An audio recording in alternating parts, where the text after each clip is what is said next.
My name is Michael, and I was in the U.S. Navy for 2.5 years, damage control, chemical warfare. First off, we went for our med cruise, and then we got some things done in Panama first. That was one campaign.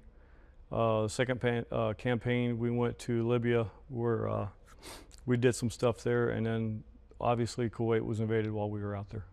Well, it first started off with my knee. It gave out. They call it steel deck syndrome. I have deterioration in my left knee. So after everything was over with, I got out, and a couple of years later I was classified as having chronic PTSD. First off, a lot of people were against what I did, so that didn't help any. I remember filling lots of applications out. People were getting ready to hire me until they flipped the back page over and said, "You're in the military." And I said, "Yeah." "You in the Gulf War?" I said, "Yes, I was." And they said, "We'll call you."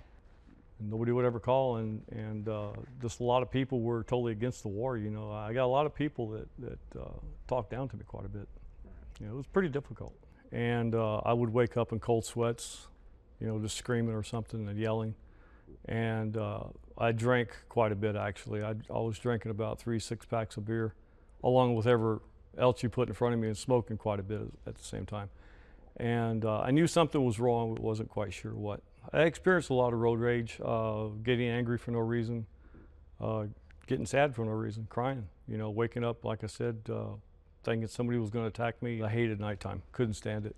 And I knew that during the night those dreams would come to me, and I was trying to do the best I could to get rid of them by drinking.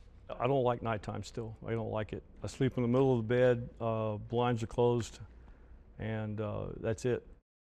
I have physicals every 6 months at the VA hospital, and one day the nurse came in and asked me, "We're supposed to ask you these questions now. Do you feel suicidal, depressed, anxiety, crying a lot?" And I kind of looked at her and I said, "Yeah, a little bit." She goes, "Are you willing to see psychiatry?" And I said, "No, because I'm not crazy, you know." And she said, "Well, we're not saying you're crazy, but you know," she kind of pushed me towards making appointments to see psychologists and psychiatry. A lot of people deny having PTSD, and the ones that do have it and aren't in denial with it, I think they're a little bit hesitant to go and see a psychiatrist because it's something new that you've never had to do before. But in the long run, you're probably going to put yourself in a position that I was in, because I used to drink a lot and I almost died from it.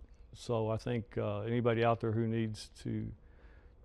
thinks they need to see somebody, please, you know, do it now, because it gets worse and worse and worse. You know, you have to come out of your shell eventually, because it's not going to get any better. I think that if you have PTSD or anything else that along with the military, that came with the military, it's not you shouldn't be ashamed to get help out there, because obviously I didn't want to get help at first, but I was talked into it, and I'm damn glad I did, because if I hadn't gotten help back then, I wouldn't be here now.